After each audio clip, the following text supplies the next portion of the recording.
The gunshot echoed through the marble halls of the Belmore Hotel at exactly 11:47 p.m., and Amelia Clarke's entire world shattered 3 minutes later when Detective Sarah Walsh found her kneeling beside Senator Richard Hayworth's body with his blood on her hands and no memory of how she'd gotten there. She'd been cleaning the East Wing corridor when she heard what sounded like a door slamming.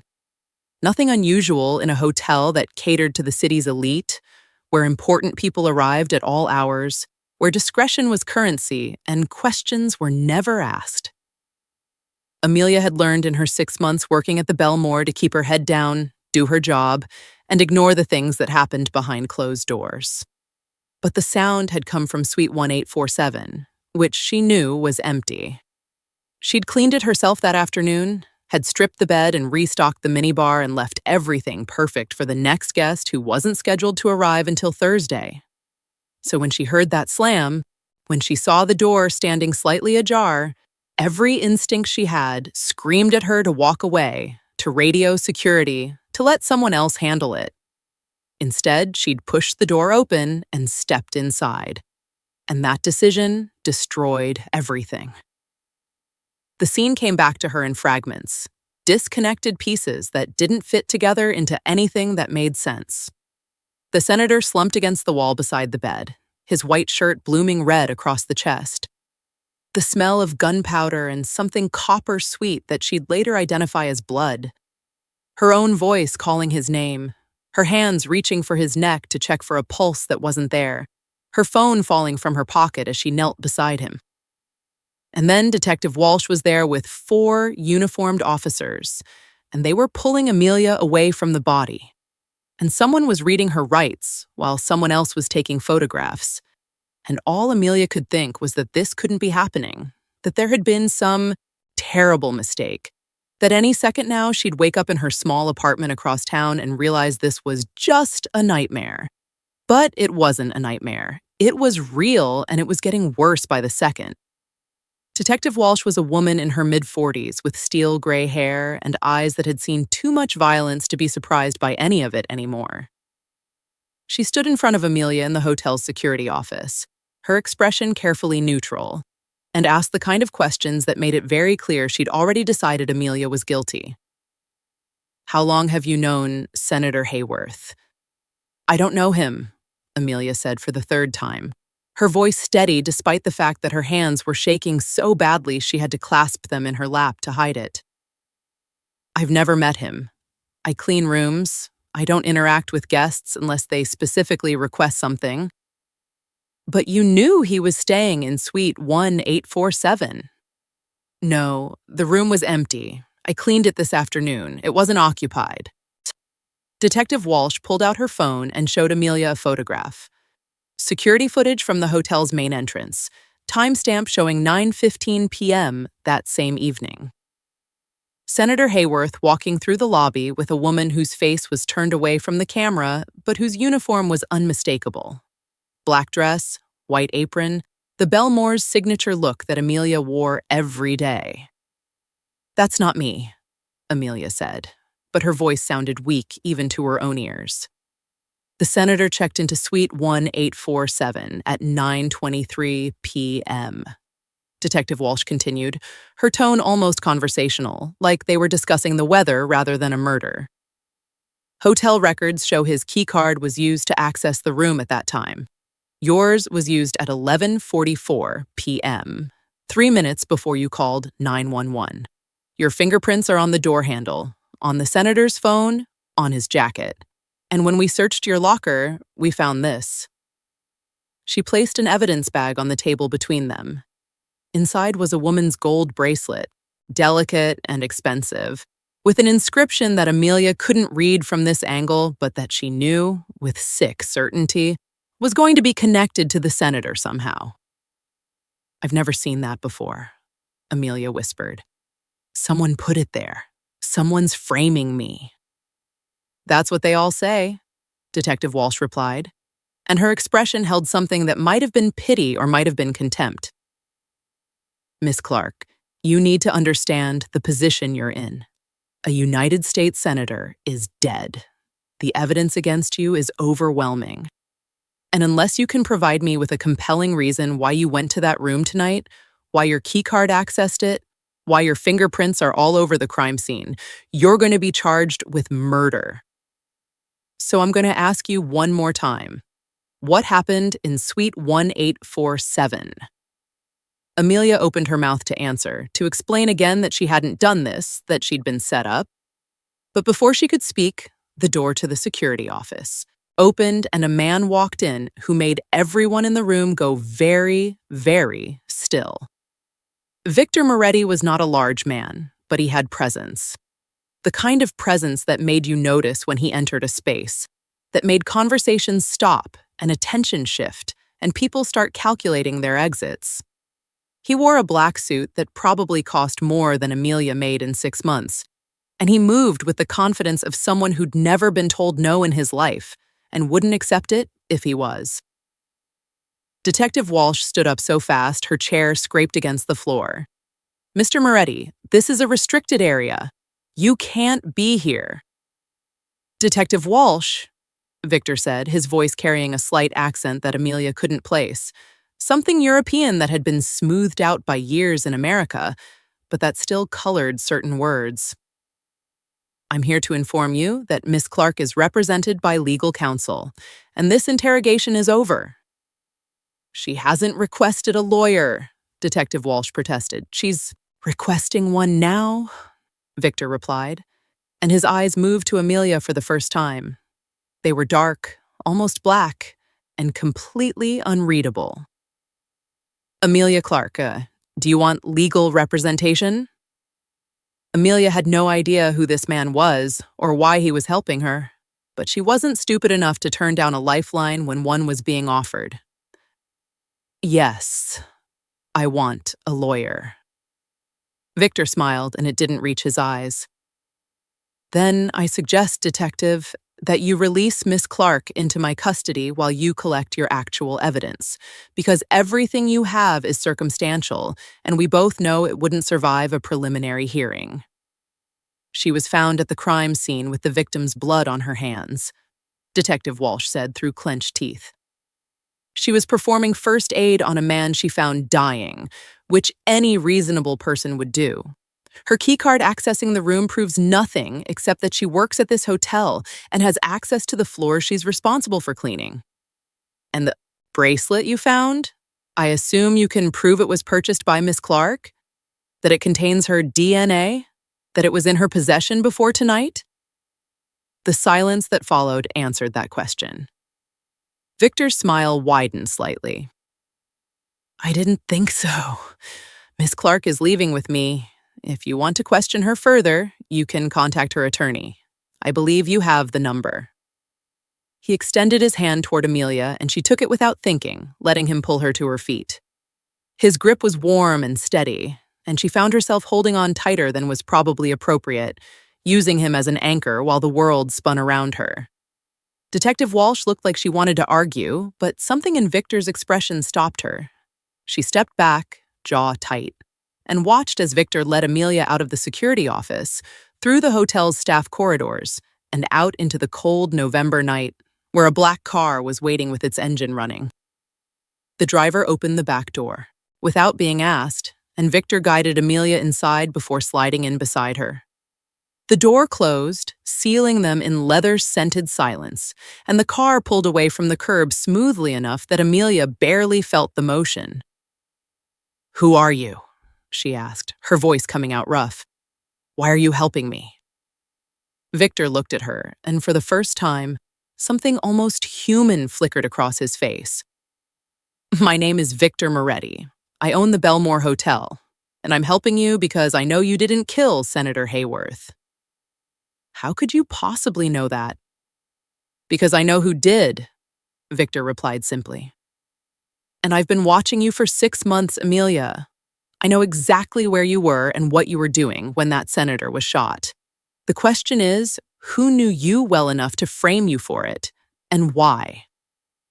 The car turned onto the highway, heading away from the bright lights of downtown, and Amelia realized with a jolt of fear that she had no idea where they were going. She was in a car with a stranger who claimed to own the hotel where she worked. who'd somehow gotten her released from police custody, who said he'd been watching her for 6 months. She should have been terrified, should have demanded to be let out, should have called 911, should have done any of the 1,000 smart things that a woman alone with a powerful man should do. Instead, she heard herself ask, "Where are we going?" "Somewhere safe," Victor said. "Somewhere we can talk without Detective Walsh listening in. And somewhere I can show you exactly what I've been watching for the past 6 months, and why that makes you the most dangerous person in this city right now." If you're already hooked and you want to see how deep this conspiracy goes, how Amelia survives being framed for murder, and what Victor Moretti's been hiding all this time, hit that subscribe button and turn on notifications so you don't miss what happens next. Drop a comment telling me if you think Amelia should trust Victor or run, because this story is about to get a lot more complicated. And if you want to support the channel and help us keep bringing you stories like this, there's a link in the description where you can buy us a cup of coffee. Every contribution helps us create better content for you. Now back to the story. The safe house was a penthouse apartment in a building Amelia had walked past 100 times, but never imagined she'd enter. The lobby was all marble and gold fixtures, the kind of place where doormen wore white gloves and knew better than to ask questions. Victor led her through without stopping, into an elevator that required a keycard to access the top floor, and up into a space that was somehow both luxurious and sterile. Floor-to-ceiling windows overlooked the city, thousands of lights stretching out like a carpet of stars. Furniture that looked expensive, but unlived in. Art on the walls that Amelia suspected was original, but couldn't have named if her life depended on it. It was beautiful in the way museums were beautiful. Impressive, but cold. Victor moved to the bar and poured 2 glasses of amber liquid that Amelia assumed was whiskey. He handed her one, then walked to the windows and stood there, looking out at the city, his reflection ghostly in the glass. "6 months ago," he said without preamble, "I bought the Belmore Hotel. Not because I wanted to expand my real estate portfolio, though that's what I told the board. I bought it because Senator Richard Hayworth was using it as a base of operations for a human trafficking ring that moved women and children through this city like cargo. He'd been doing it for years, using his political connections to keep law enforcement looking the other way, and he was very, very good at it." Amelia's hand tightened on the glass. "That's impossible. Senator Hayworth he was a family values politician. He ran on protecting children." "Which made him perfect cover," Victor replied. "No one suspects the man who gives speeches about family values of destroying families for profit. I've spent 6 months collecting evidence, documenting his operation, building a case that would not only put him in prison, but bring down everyone connected to him. Politicians, police officers, judges. The corruption goes deep, Amelia. And someone found out I was investigating." He turned to face her, and in the city lights reflecting off the windows, his face looked carved from shadow. "3 weeks ago, you started cleaning the executive suites. Before that, you worked the lower floors, the standard rooms that turn over daily. But 3 weeks ago, your supervisor moved you up, put you on the rotation for the premium suites, where people stay longer, where they feel safe enough to leave things behind. Where Senator Hayworth kept a room under a false name that he visited twice a week." Amelia's mind was racing, trying to connect pieces that didn't want to fit together. "Are you saying someone moved me there deliberately? To frame me?" "I'm saying someone knew I was getting close to exposing Hayworth. They knew I had security footage, phone records, witness statements. So they killed him before he could be arrested, and they framed you for it to make it look like a crime of passion, a maid who'd been assaulted or propositioned, or whatever story they're crafting right now. They're eliminating the evidence and the investigator in one move."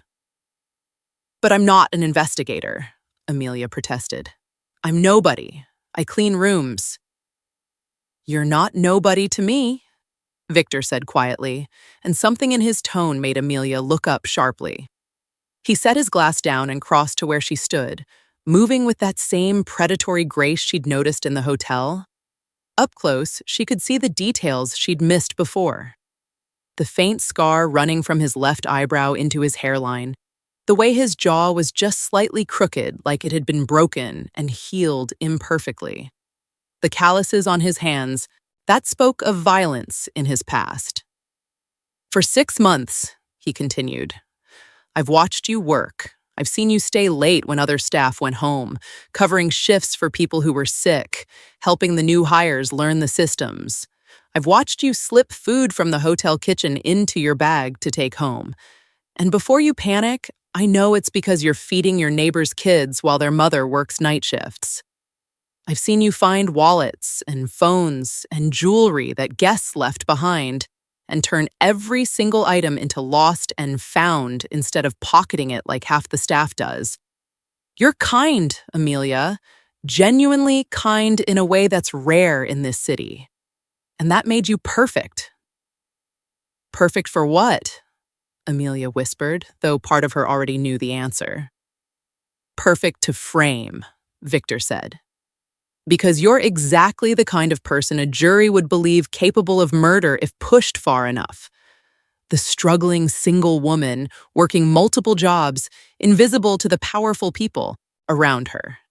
Someone who might snap if a senator pressured her, who might fight back if he tried to force himself on her.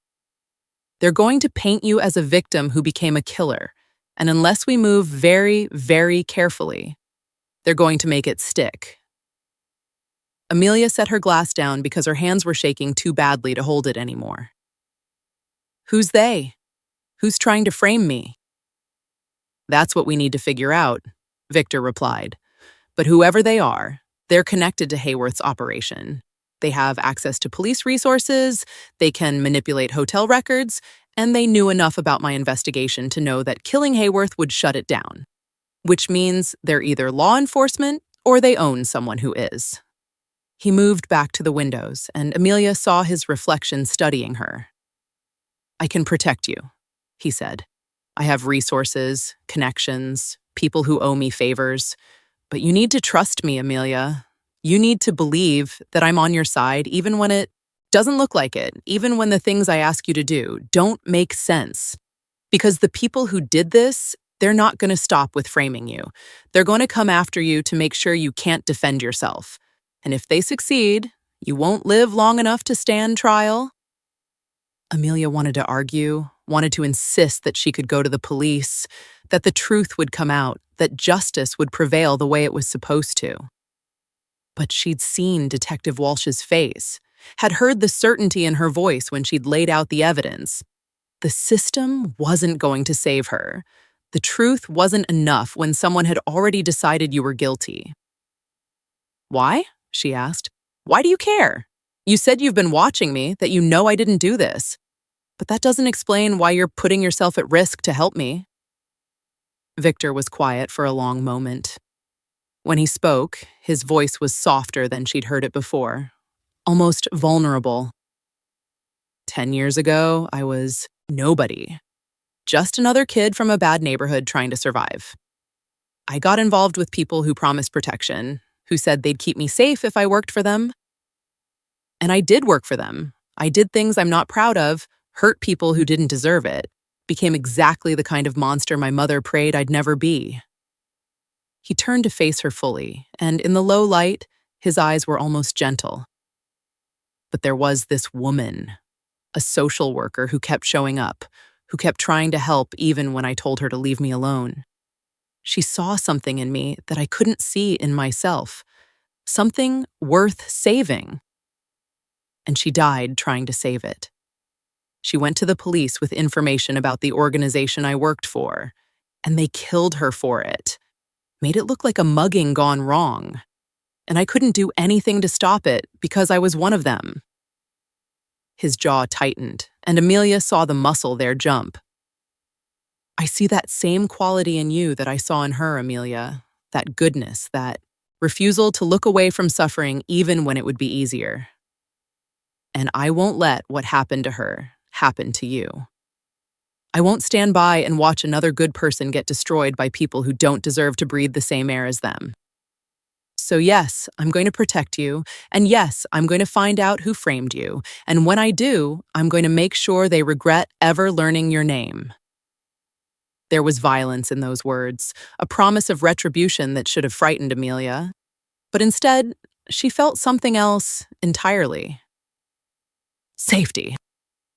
For the first time since Detective Walsh had pulled her away from Senator Hayworth's body, she felt like maybe, just maybe, she wasn't alone in this.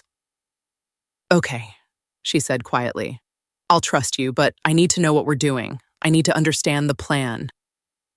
Victor's smile was sharp and dangerous. The plan is simple. We find out who killed Senator Hayworth. We prove you're innocent, and we destroy everyone who tried to use you as a scapegoat, starting with figuring out who moved you to the executive floors 3 weeks ago, because that person is either the killer or working with them. He pulled out his phone and made a call, speaking in rapid Italian that Amelia couldn't follow. When he hung up, he looked satisfied. My people are pulling the hotel's personnel records now. We'll know who authorized your transfer by morning. In the meantime, you should rest. There's a bedroom down the hall. Everything you need is there. Tomorrow, the real work begins. Amelia wanted to protest that she couldn't possibly sleep, that her mind was racing too fast for rest.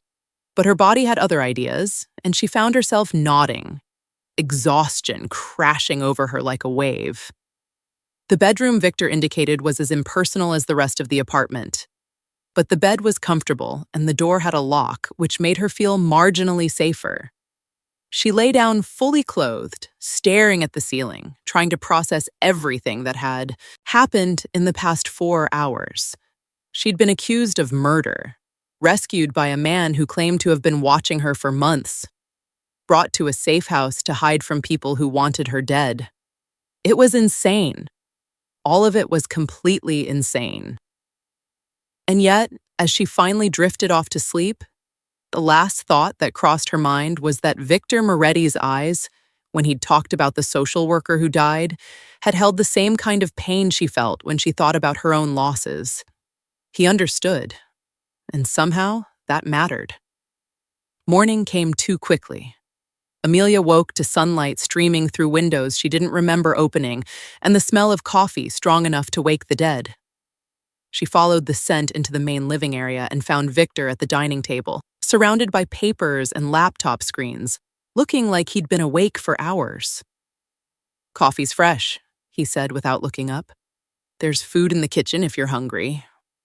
Amelia poured herself a cup and stood by the windows, looking down at the city below. From this height, everything looked small and manageable, like a toy version of the real world. She wished it felt that way from ground level. "I found who authorized your transfer," Victor said, and Amelia turned to look at him. His expression was grim. "Margaret Russo. She's the assistant manager at the Belmore, been there for 15 years. I ran a full background check. 3 months ago, she deposited $50,000 into a savings account under her daughter's name. The source of the funds is listed as an inheritance, but her mother is still alive and has no money to leave anyone." "So she was paid to move me," Amelia said, her stomach twisting. "She set me up." "She facilitated the setup," Victor corrected, "but she didn't act alone. Someone gave her the money, told her what to do, probably convinced her she was helping with something legitimate. We need to find out who that someone was." He closed his laptop and looked at Amelia directly. "This is where things get complicated. Margaret Russo won't talk to the police. She's in too deep. But she might talk to you. If you approach her the right way, if you make her think you're scared and desperate and looking for help, she might let something slip. It's risky, but it's our best lead." Amelia's hands tightened on her coffee cup. "You want me to go back to the hotel, where everyone thinks I killed someone?" "I want you to call her," Victor said patiently. "Tell her you're in hiding, that you need help, that you don't understand what's happening. Play on her guilt, her maternal instincts. She authorized your transfer knowing what it would lead to. That means she has a conscience, even if it's buried under fear and money.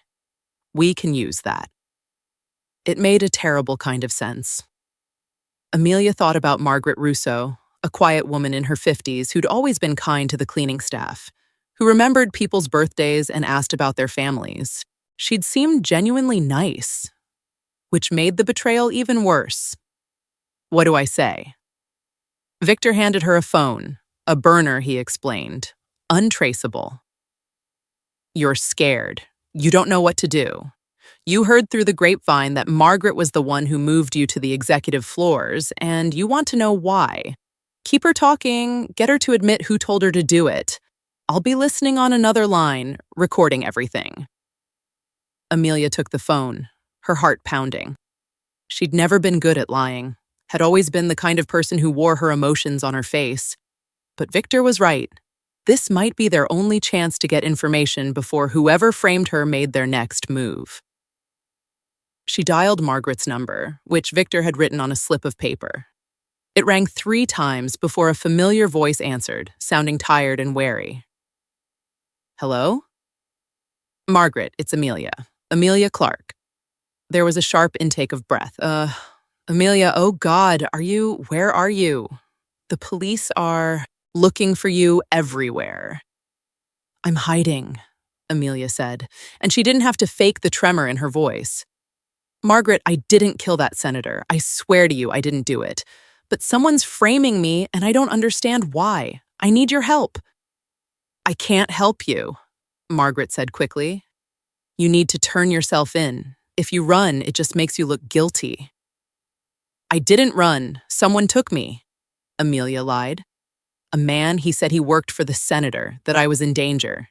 He brought me somewhere, and he's been asking me questions about the hotel, about the cleaning schedules, about you. Another pause, longer this time.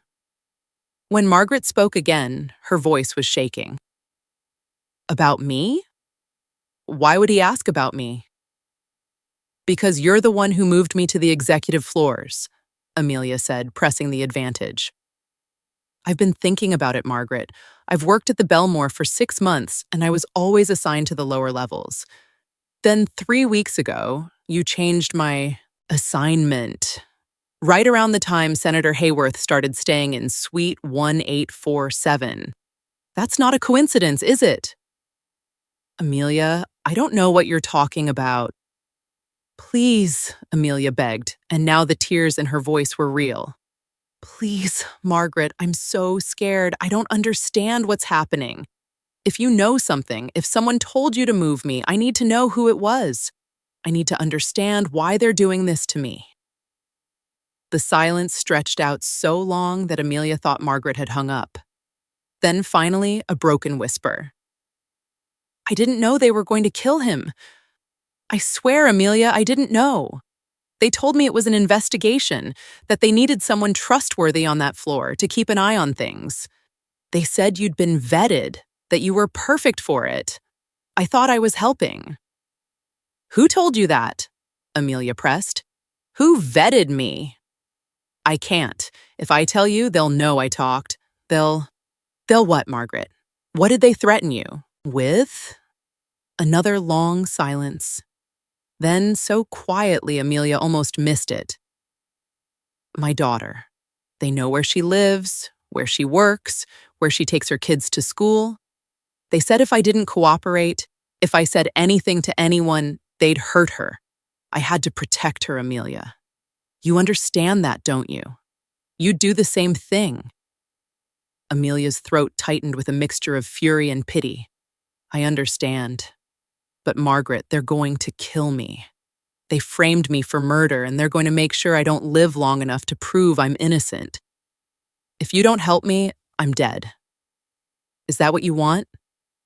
Can you live with that? I'm sorry, Margaret whispered.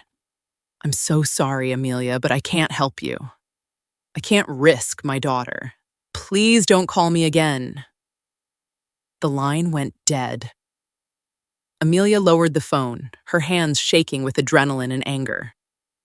She knows who did it. She knows, and she won't tell us because they threatened her daughter. Victor had been listening on his own phone, his expression unreadable. She gave us more than you think.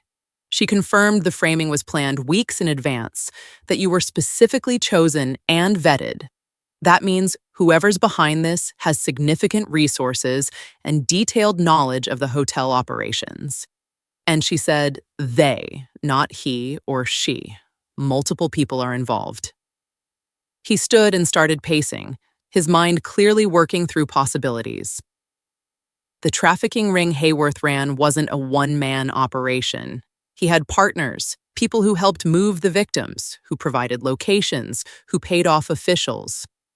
When I started investigating, I knew I couldn't just take down Hayworth. I had to identify the entire network. And someone in that network figured out what I was doing and decided to eliminate the threat. By killing Hayworth before he could talk, Amelia said slowly, understanding dawning. And by framing me to make it look like a random crime instead of an organized hit. Exactly, but they made a mistake. They assumed I'd let you take the fall, that I'd walk away from my investigation to avoid being connected to a murder suspect. They don't know I've been watching you, that I have my own evidence of your movements that night. They think you're alone and vulnerable. Victor's smile was cold and predatory. We're going to use that. We're going to let them think they've won, that you're in hiding and terrified. And while they're congratulating themselves, we're going to identify every single person in Hayworth's network and bring them down. How? Amelia asked. If Margaret won't talk, if they've threatened her family, how do we get the information we need? We go to the source, Victor replied. Hayworth kept records, names, dates, transactions. He was smart enough to know that if he ever got caught, the only way to save himself was to have leverage on everyone he worked with. I've spent 6 months trying to find where he kept those records, and I've narrowed it down to 3 possible locations. One of them is Suite 1847. Amelia's eyes widened. You want to go back to the crime scene? The police have finished processing it by now. The room will be sealed, but I can get us in.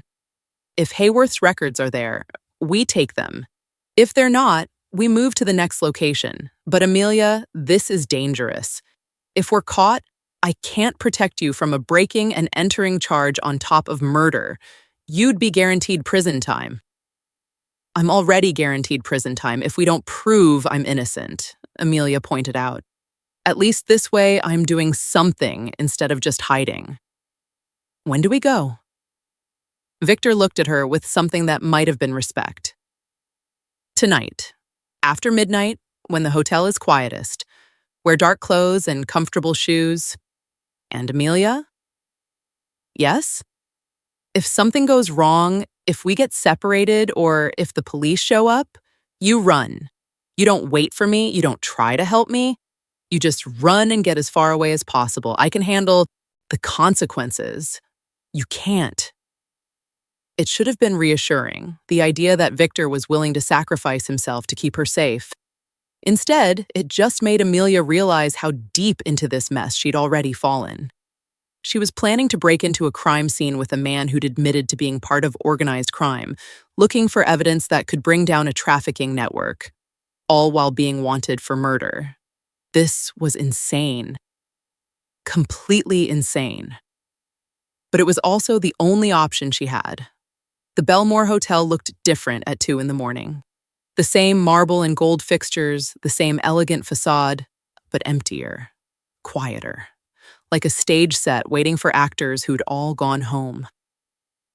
Amelia and Victor entered through the service entrance, using a key card that Victor had somehow acquired, and took the freight elevator up to the 18th floor. The hallway outside Suite 1847 was empty. The yellow police tape across the door, the only indication that something terrible had happened here. Victor examined the lock, pulled out a set of tools that Amelia definitely wasn't going to ask about, and had the door open in less than 30 seconds. They slipped inside, and Victor closed the door behind them, sealing them in darkness. He pulled out a small flashlight, the beam cutting through the shadows, and Amelia got her first real look at the room where Senator Hayworth had died. The police had taken the body, obviously, but they'd left everything else. The bed with its rumpled sheets, the minibar that Amelia had restocked just hours before the murder, the chair where Hayworth had been sitting when he was shot, based on the blood spatter patterns on the wall behind it. Amelia felt her stomach turn and had to look away. "Focus," Victor said quietly. "We don't have much time." Hayworth would have hidden the records somewhere accessible, but not obvious. Check the usual places first. Inside books, behind picture frames, in the bathroom ceiling tiles. They worked quickly and methodically, Amelia taking the bedroom while Victor searched the bathroom. She checked every drawer, every pocket of every piece of clothing in the closet, behind every piece of furniture that could be moved. Nothing. 30 minutes passed. Then 45. Amelia was starting to think they'd made a mistake, that the records weren't here when Victor called her name from the bathroom. She found him kneeling by the bathtub, the access panel for the plumbing pulled away to reveal a hollow space in the wall. And sitting in that space, wrapped in waterproof plastic, was a USB drive. "Got it," Victor said, his voice tight with satisfaction. He pocketed the drive and replaced the access panel, smoothing everything back into place. "Let's go!" They made it halfway to the door when the lights in the hallway suddenly blazed on and a voice called out, "Police! Don't move!" Victor's hand was on Amelia's arm immediately, pulling her back toward the bathroom. They could hear footsteps in the hallway, multiple sets, moving fast. Someone had known they'd be here. Someone had tipped off the police. "The window," Victor said urgently, dragging Amelia into the bathroom. He threw open the window that overlooked the fire escape, then turned to her. "Climb down and don't stop until you hit the street. I'll meet you at the coffee shop on 5th and Madison. Do you understand?"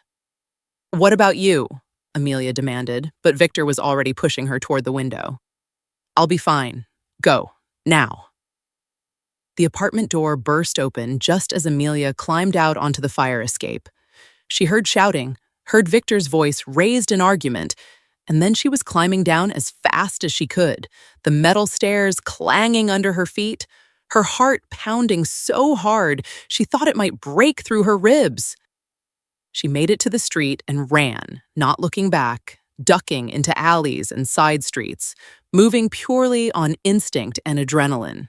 It wasn't until she was 6 blocks away, hidden in the doorway of a closed bookstore, that she let herself stop to catch her breath. Victor had been caught. The police had him.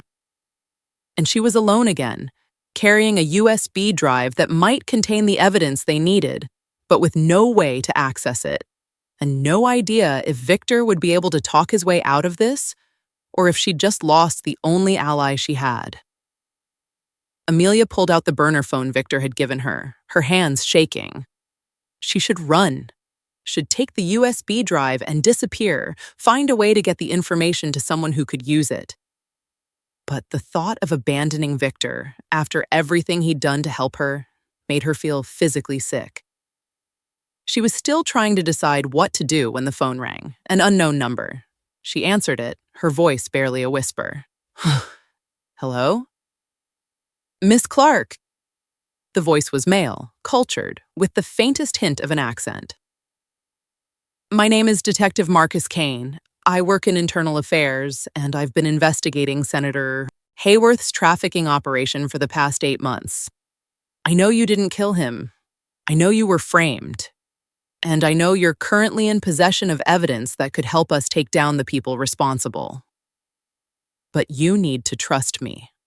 And you need to do exactly what I tell you. Can you do that?" Amelia's mind raced. This could be a trap. Could be the people who framed her trying to get her to reveal her location. But it could also be exactly what this detective claimed. Someone on the inside who could help. "How do I know you're who you say you are?" she asked carefully. "You don't," Detective Kane replied bluntly. "But Victor Moretti does.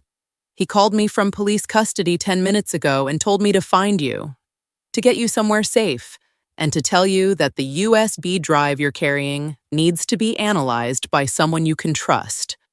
I'm that person. And right now, you have two choices. You can keep running and hope you're smarter than the people hunting you, or you can meet me and we can end this together. Your call.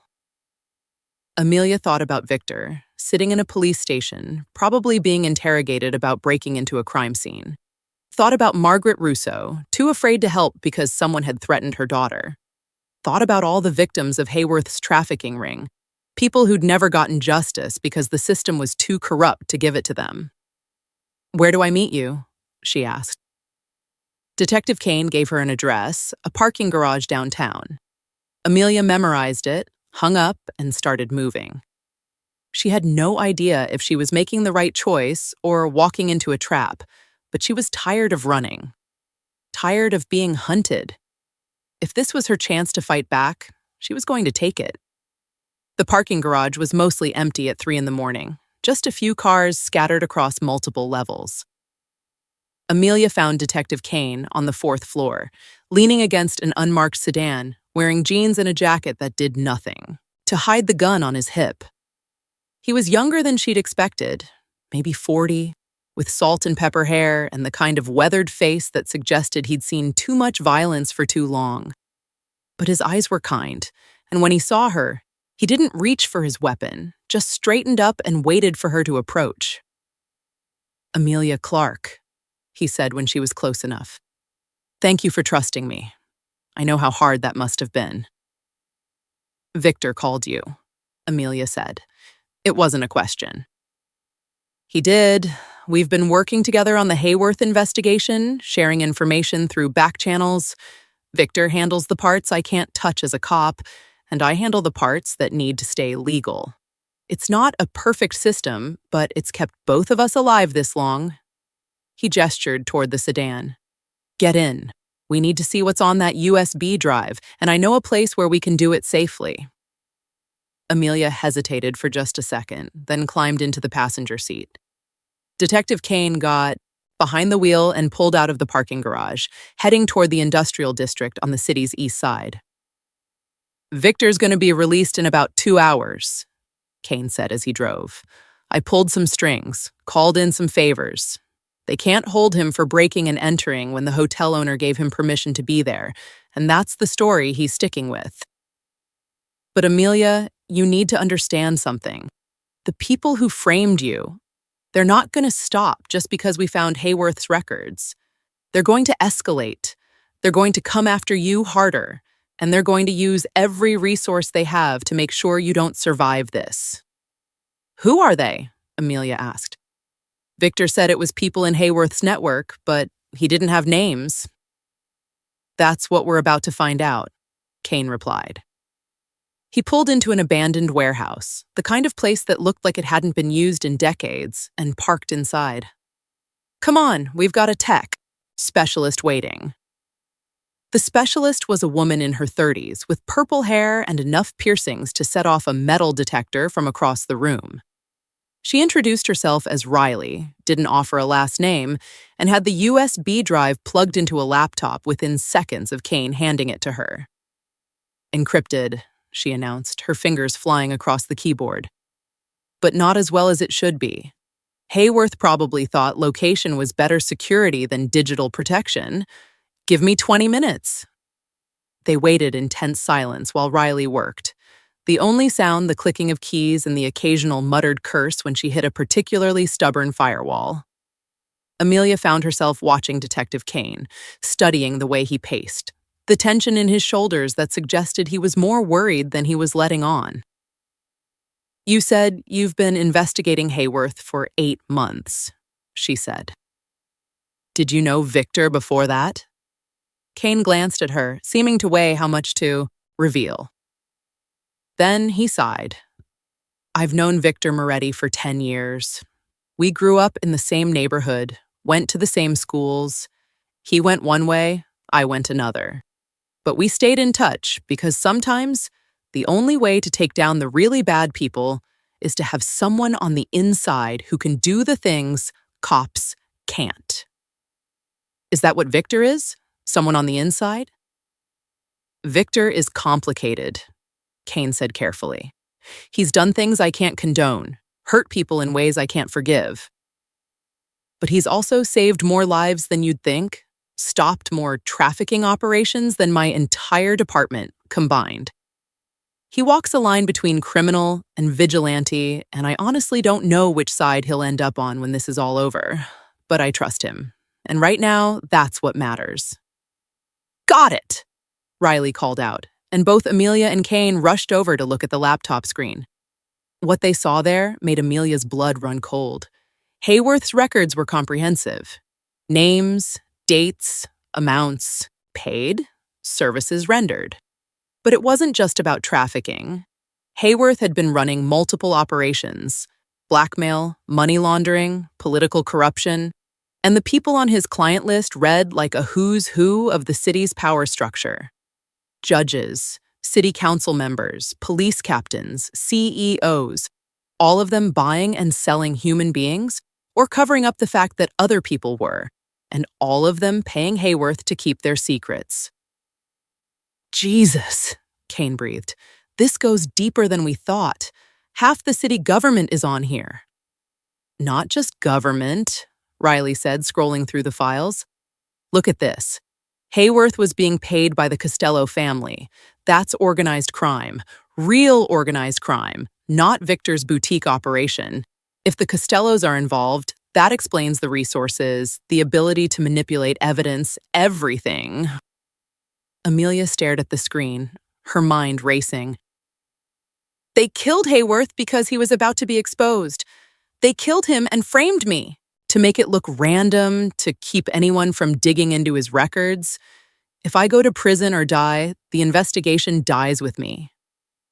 Exactly, Kane said grimly. But now we have the records. We have proof. We can take this to the FBI, to federal prosecutors who aren't on the Costello payroll. We can end this. And what happens to Amelia? Victor's voice came from the warehouse entrance, and all three of them spun around to see him standing there, looking rumpled but unharmed. What happens to her when the Costellos find out she's the reason their entire operation is being exposed? You think federal protection is going to keep her safe from a crime family with that much reach? He crossed to Amelia, his eyes searching her face like he was checking for injuries. Are you all right? I'm fine, Amelia said, and was surprised to find it was true. But Victor, if we don't use this evidence, if we don't expose these people, they're just going to keep hurting people. More victims, more families destroyed. We have to stop them. I know, Victor said quietly, but I won't sacrifice you to do it. There has to be another way. Detective Kane stepped forward. There is. We release the information publicly, send it to every major news outlet, post it online, make it impossible to suppress. The Costellos can't kill everyone who has the evidence if everyone has it, and once it's public, they lose their power. The people on these lists will turn on each other trying to save themselves. The whole thing collapses. And Amelia becomes the most famous wrongly accused person in America, Victor said. Her face on every news channel, her name in every paper, no chance of a normal life ever again. I don't have a normal life now, Amelia pointed out. I'm wanted for murder. At least this way, people will know the truth. They'll know I was set up and why. That's worth the price. Victor looked at her for a long moment, something complex moving behind his dark eyes. Then he nodded. All right, we release the information, but we do it carefully. Riley, can you set up a dead man's switch? Something that automatically releases the files if anything happens to any of us? Already on it, Riley said, her fingers flying across the keyboard. Give me an hour and I'll have it set up so thoroughly that even if the Costellos take down every server I'm using, the information still gets out. They can't stop this. Nobody can. The hour passed in careful preparation. Riley setting up her distribution network. Detective Kane making calls to journalist contacts, federal prosecutors, anyone who could use the information and wouldn't bury it. Victor standing guard at the warehouse entrance, watching for any sign that they'd been followed. And Amelia sitting on a crate in the corner, trying to process the fact that her life was about to change again, irrevocably. She'd gone from invisible hotel maid to murder suspect to the person who brought down a trafficking, our network. None of it felt real. "It's done," Riley announced finally. "Files are uploaded to 15 different servers across 6 countries. Dead Man Switch is active. If any of us miss a check-in, everything goes public automatically. The Costellos are officially screwed." Kane grinned, the first genuine smile Amelia had seen from him. "Then let's make this official. I'm calling in the FBI. They'll want to debrief all of us, put us in protective custody until the initial chaos dies down. Amelia, you'll need to give a full statement about the framing, but with this evidence, the murder charges will be dropped immediately." It should have felt like victory. Should have felt like justice. But all Amelia could think about was Margaret Russo, too scared to help because someone had threatened her daughter. All the people who'd been part of Hayworth's operation not because they wanted to be, but because they'd been coerced or blackmailed or threatened. "What about the victims?" she asked quietly. "The people Hayworth trafficked. Do they get justice too?" "That's what the federal prosecution is for," Kane said, "and every name on these lists is going to face charges. Every victim is going to have a chance to testify. It won't undo what happened to them, but it's a start." Victor moved to stand beside Amelia, close enough that their shoulders almost touched. "You did this. You saved those people.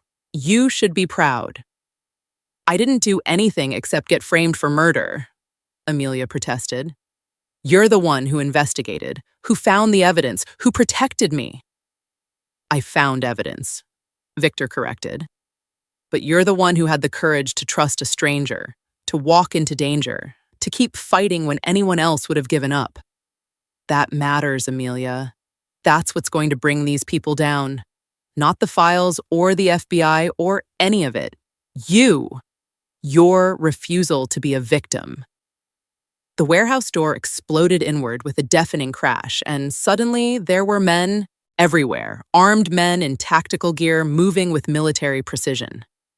Amelia barely had time to register what was happening before Victor had pushed her behind him, putting himself between her and the threat. "Federal agents!" someone shouted. "Everyone on the ground, now!" Detective Kane stepped forward, hands raised, his badge held high. "I'm Detective Marcus Kane, Internal Affairs. I called you. These people are under my protection." The man in charge, an older agent with silver hair and a face that suggested he'd been doing this job too long to be surprised by anything, lowered his weapon slightly. "Detective Kane, we got your message about the Hayworth files, but we also got a tip that Victor Moretti was here. And Moretti's wanted for questioning in connection with at least 6 unsolved homicides. So I'm going to need everyone to comply while we sort this out." Victor's expression didn't change, but Amelia felt him tense beside her. "I'm not going anywhere until Amelia Clarke's charges are cleared and she's placed in protective custody. After that, we can discuss my alleged crimes." "That's not how this works," the silver-haired agent said. "You don't get to negotiate." "Then you don't get the files," Victor replied calmly. "Because the distribution network is set up to require a check-in from me specifically. If I'm arrested, if I disappear, the system reads that as a threat and dumps everything to WikiLeaks within the hour. So I suggest we work together on this." It was a bluff. Amelia knew it was a bluff because she'd watched Riley set up the dead man switch to work off Kane's check-in, not Victor's. But the FBI agent didn't know that, and the moment of uncertainty in his eyes was enough. "Fine," he said. "Miss Clarke, you're with me. We'll process your statement and get the charges dropped. Moretti, you stay here with my men until we verify your story. Detective Kane, you're going to explain to me exactly how you ended up working with a known criminal on an active investigation." They were separated, Amelia was taken to a federal building downtown, installed in a windowless room with two agents who asked her the same questions a dozen different ways. She told them everything. Finding Hayworth's body, the evidence planted in her locker, Victor's rescue, the break-in at the crime scene, the USB drive. All of it. Hours passed. Amelia was given coffee and water and a sandwich she didn't eat. Her hands were shaking with exhaustion and adrenaline crash, and all she wanted was to see Victor to confirm he was all right, to know that his bluff had worked. It was late afternoon when Detective Kane finally appeared, looking tired but satisfied. "It's done. The charges against you are officially dropped. The evidence shows clear tampering, and with the information from Hayworth's files, the district attorney is opening an investigation into everyone involved in the framing. You're free to go." Amelia sagged with relief. "What about Victor?" Kane's expression shifted to something more complicated. "Victor's situation is more difficult. He's not under arrest, but he's also not free to leave. The FBI wants to use him as a cooperating witness against the Costello family, which means protective custody for the foreseeable future. He asked me to tell you he's sorry, that this isn't what he wanted, but that you need to move on with your life and not wait for him." The words hit Amelia like a physical blow. "I want to see him." "That's not possible. He's already been moved to a secure location." "Amelia, I know this isn't fair. I know Victor helped you and you feel like you owe him. But the best thing you can do now is take the second chance you've been given and live the life you deserve. Let Victor handle his own problems." Amelia wanted to argue, wanted to demand to know where Victor was being kept, wanted to refuse to leave until she could see him one more time. But she was tired, so tired, and Kane, was right. She'd been given a second chance. She'd been cleared of murder, her name would be restored, she could go back to being invisible again if she wanted. Except she didn't want that anymore. "The Hayworth files," she said. "When are they being released to the public?" "Tomorrow morning," Kane replied. "Every major news outlet will have them simultaneously. The story's going to break wide open. You'll probably be contacted by reporters, people wanting your perspective on what happened. You don't have to talk to them if you don't want to." "But I can if I choose to?" Kane studied her, seeming to understand what she was really asking. "You can. You're not under any gag order. If you want to tell your story, you have every right." Amelia nodded slowly. "Then that's what I'm going to do. I'm going to tell everyone exactly what happened. How Senator Hayworth ran a trafficking network, how the Costello family tried to frame me to cover it up, how Victor Moretti risked everything to prove my innocence. And I'm going to make sure people understand that the system failed. That if it wasn't for someone willing to work outside the law, I'd be in prison or dead." "That's a dangerous narrative," Kane warned. "You'll be painting Victor as a hero when the FBI is trying to build cases against him." "I'll be telling the truth," Amelia corrected. "And after everything that's happened, I think the truth matters more than politics." She stood, feeling stronger than she had in hours. "Thank you, Detective Kane, for believing me, for helping, for everything, but I'm done being a victim. I'm done being invisible. Tomorrow, when those files go public, I'm going to make sure my voice is heard." The next morning, Amelia Clarke held a press conference on the steps of the federal building. She'd been offered lawyers and media consultants, people who wanted to help her craft the perfect message, but she'd turned them all down. This needed to be her, unfiltered and unmanaged, telling her story in her own words. The cameras started rolling, and Amelia took a breath. "My name is Amelia Clarke. 6 days ago, I was accused of murdering Senator Richard Hayworth. The evidence against me was overwhelming. My fingerprints at the scene, my keycard accessing the room, physical evidence planted in my locker. I was going to prison for a crime I didn't commit, and there was nothing I could do to stop it." She paused, letting that sink in. "But someone did stop it. a man named Victor Moretti, who'd been investigating Senator Hayworth's trafficking network, who knew I was innocent because he'd been watching the senator's operation for months. Victor risked his freedom, his life, to prove I was framed. And because of him, the truth came out. Not just about my innocence, but about everyone involved in Senator Hayworth's crimes. Amelia pulled out a printed list, the names from Hayworth's files that were about to go public. These are the people who bought and sold human beings. Judges, politicians, police officers, businessmen. They used their power to destroy lives, and they tried to destroy mine when I became inconvenient. But they failed. Because one person cared enough to fight for the truth, even when that meant breaking rules, even when that meant risking everything. The reporters were shouting questions, but Amelia ignored them. I'm telling you this because I want you to understand something. The system didn't save me. Following the rules, trusting the authorities, doing everything right, that didn't save me. What saved me was someone who was willing to work outside the system because the system was broken. And until we fix that, until we hold people accountable, regardless of how powerful they are, there will be more victims, more Amelias, more lives destroyed by people who think they're untouchable. She folded the paper and looked directly into the cameras. Victor Moretti is not a perfect man. He's done things I can't defend. But he saved my life, and he exposed a network of evil that was hiding in plain sight. That makes him a hero in my book. And I will not stand by silently while the same system that tried to convict me for murder tries to punish the man who proved my innocence. Thank you. She turned and walked back into the federal building, leaving chaos in her wake. Her phone was already ringing, reporters and news outlets wanting interviews, but Amelia ignored it all. She had one more thing to do. Detective Kane was waiting in his office, and when Amelia walked in, he looked both impressed and concerned. That was quite a statement.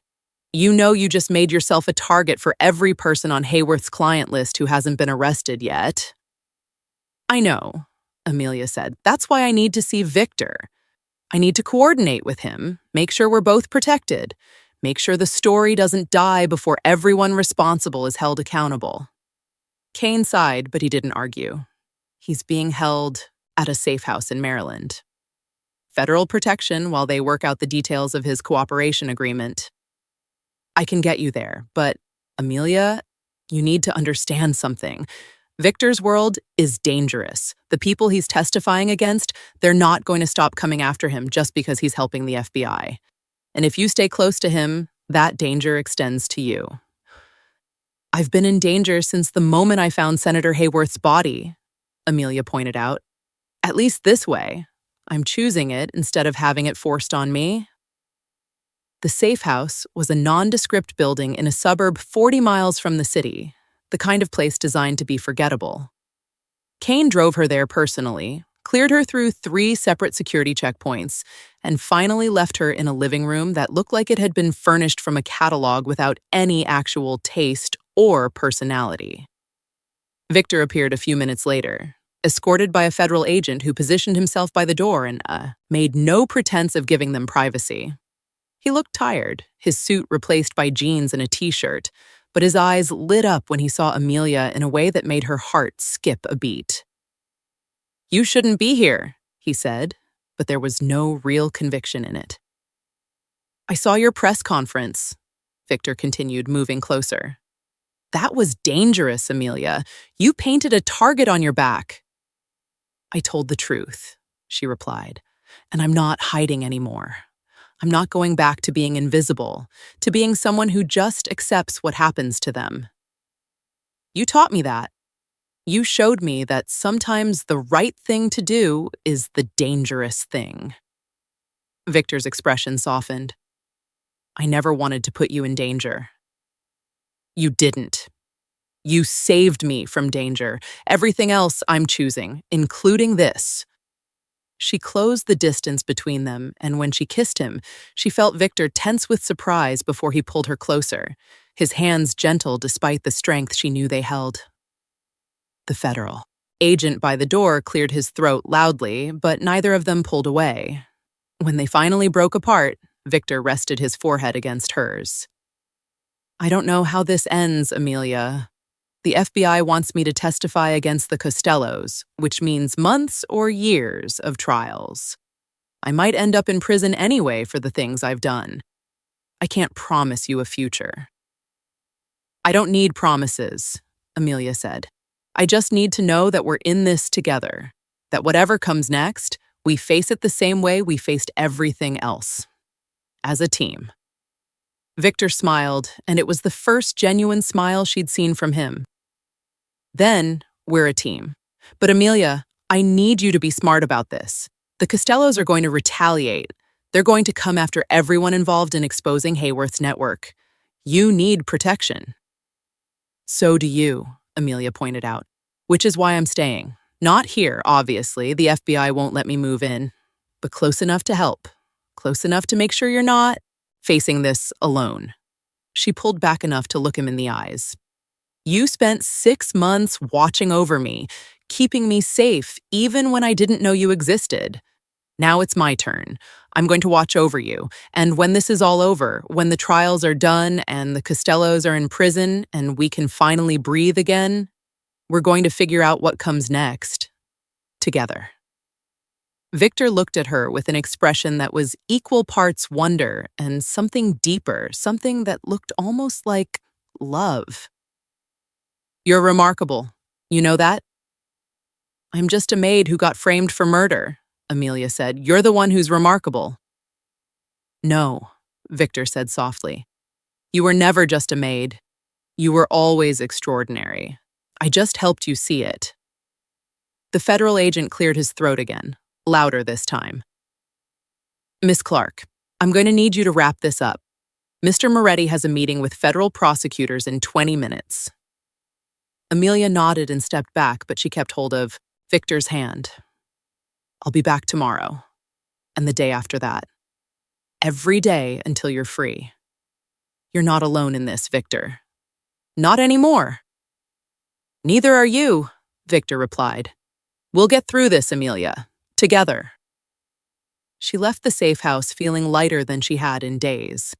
The road ahead was uncertain, dangerous, filled with threats they couldn't predict and challenges they hadn't anticipated. But for the first time since this whole nightmare began, Amelia felt like she had agency, like she was choosing her path instead of being pushed down it by forces beyond her control. The Hayworth files went public that afternoon, and the city exploded into chaos. Arrests were made, politicians resigned, news cycles were dominated by the scandal, by interviews with victims, by calls for reform. And through it all, Amelia's name was there, the woman who'd been framed, the woman who'd fought back, the woman who'd helped bring down an empire of corruption. She gave more interviews, appeared on news programs, told her story again and again until it became almost rote. But she never wavered from the core message. The system had failed, and only people willing to work outside it had been able to deliver justice. It made her controversial. Some people called her a hero. Others said she was excusing criminal behavior, that Victor Moretti was just as bad as the people he'd helped expose. Amelia didn't care. She knew the truth. She'd lived it. 3 months later, the trials began. Victor testified against the Costello family, providing evidence that dismantled their entire operation. Amelia sat in the courtroom every day, watching him face down the people who'd tried to destroy them both, and felt pride swell in her chest.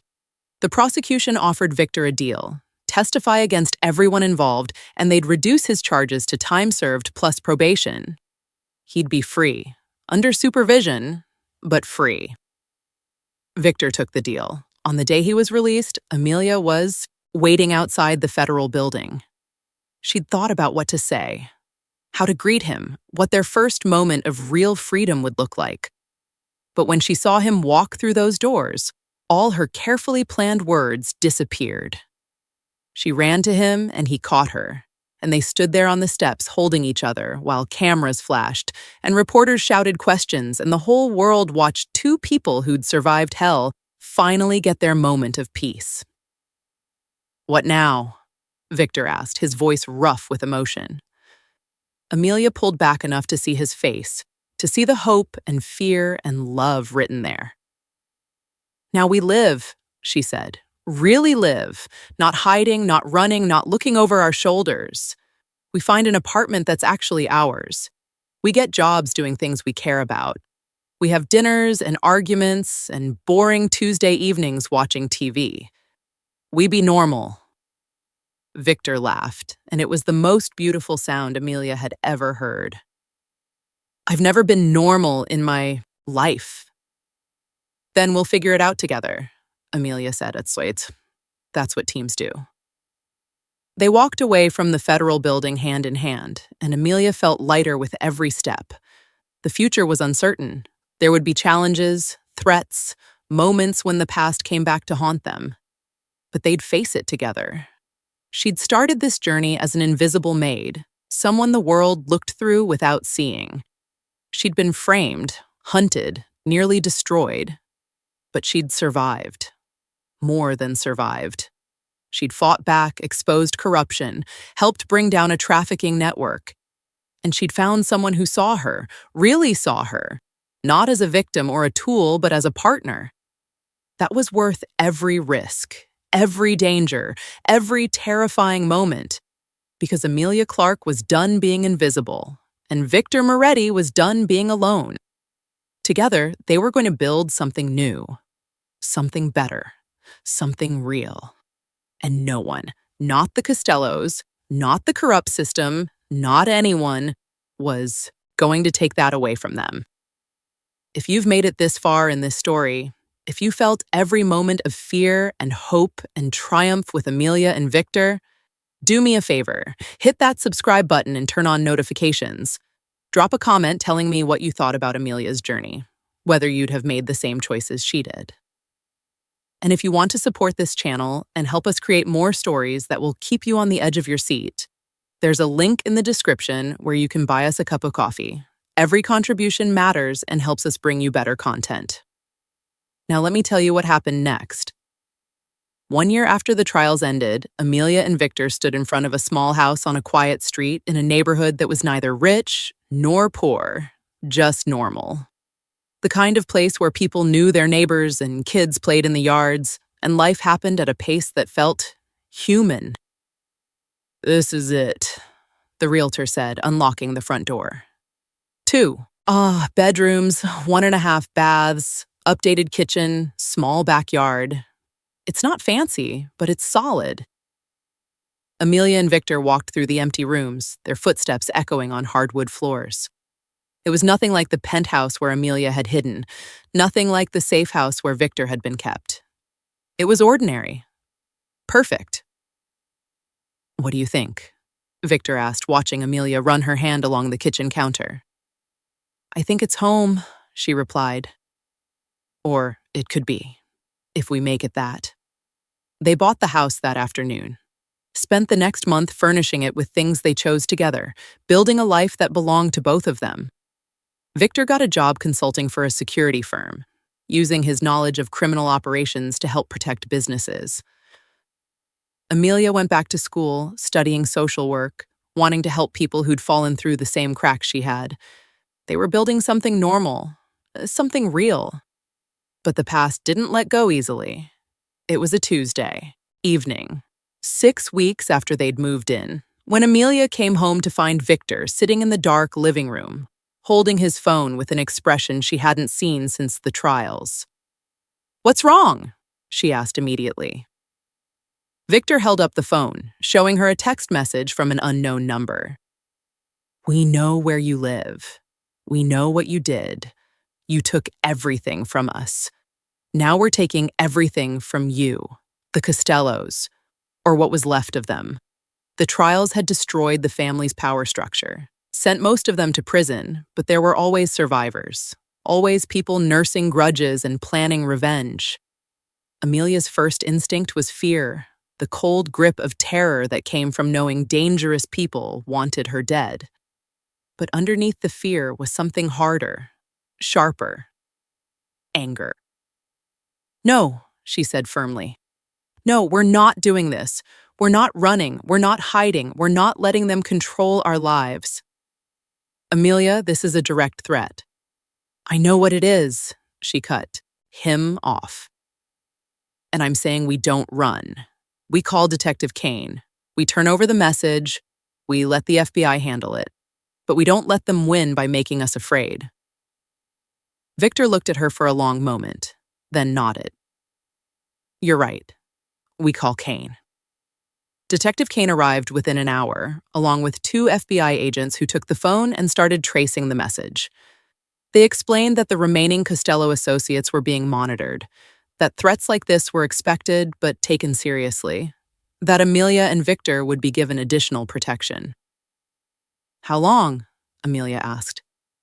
"How long do we have to live like this, waiting for the next threat?" "Until they're all caught or they give up," Kane said honestly. "Could be months. Could be years. I'm sorry, Amelia. I wish I had a better answer." After the agents left, Amelia and Victor sat together on the couch they'd picked out at a furniture store, holding hands in the house that was supposed to be their fresh start. "I'm not sorry," Amelia said quietly, "for any of it. For exposing Hayworth, for testifying, for fighting back. I'd do it all again." "Even knowing it would lead here?" Victor asked, "to threats and protection details and never being able to fully relax?" "Even knowing that," Amelia confirmed, "because the alternative was staying invisible. And I'm done being invisible." Victor pulled her closer, and they sat there as the sun set outside their small house, painting the sky in shades of orange and pink. "We'll get through this," he said, "like we've gotten through everything else." "Together," Amelia agreed. And they did. The threats continued sporadically, but the FBI's protective measures held. One by one, the remaining Costello associates were arrested for other crimes, sentenced to prison, removed from the board. The danger didn't disappear overnight, but it faded, day by day, threat by threat, until finally, almost 2 years after the initial trials, Detective Kane called with news. "The last one's been arrested," he said. "Michael Costello, the youngest son. He was trying to hire someone to go after you, and we caught him in a sting operation. He's going to prison for a long time, Amelia. It's over. Really over." Amelia had imagined this moment 1,000 times, had thought about how it would feel to finally be free of the fear, the looking over her shoulder, the waiting for the next shoe to drop. She thought she'd feel relieved, triumphant, something big and dramatic. Instead, she just felt tired and grateful and ready to move forward. "Thank you," she told Kane, "for everything, for believing in me, for protecting us, for not giving up." "You made it easy," Kane replied. "You never gave up either. That matters." That night, Amelia and Victor celebrated quietly. No party, no big announcement, just a nice dinner at the small dining table in their small house, talking about the future for the first time without having to qualify it with maybes and ifs. "I want to open a support center," Amelia said, "for people who've been trafficked, who've fallen through the cracks of the system, a place where they can get help without judgment, without having to prove they deserve it." "That's a good dream," Victor said. "How can I help?" "You're already helping," Amelia replied. "By being here, by building this life with me, by showing me every day that good men exist, even if they've done bad things." Victor reached across the table and took her hand. "I love you. I don't say it enough, but I do. You saved me, Amelia, not just from the investigations or the trials, but from becoming the monster I thought I had to be. You showed me there was another way." "I love you too," Amelia said. "And we saved each other. That's what partners do." 3 years after the day Amelia Clarke was framed for murder, she stood in front of a building in downtown, cutting a ribbon while cameras flashed and reporters asked questions. The Hayworth Center for Trafficking Survivors was opening its doors, funded by donations and grants and the money from a book deal Amelia had signed to tell her story. Victor stood beside her, no longer a criminal consultant, but the center's security director, using everything he'd learned in his dark past to keep vulnerable people safe. Detective Kane was there too, retired from internal affairs, but serving on the center's board of directors. And standing in the crowd were dozens of people whose lives had been touched by Hayworth's network. Survivors who'd never gotten justice until Amelia fought for them.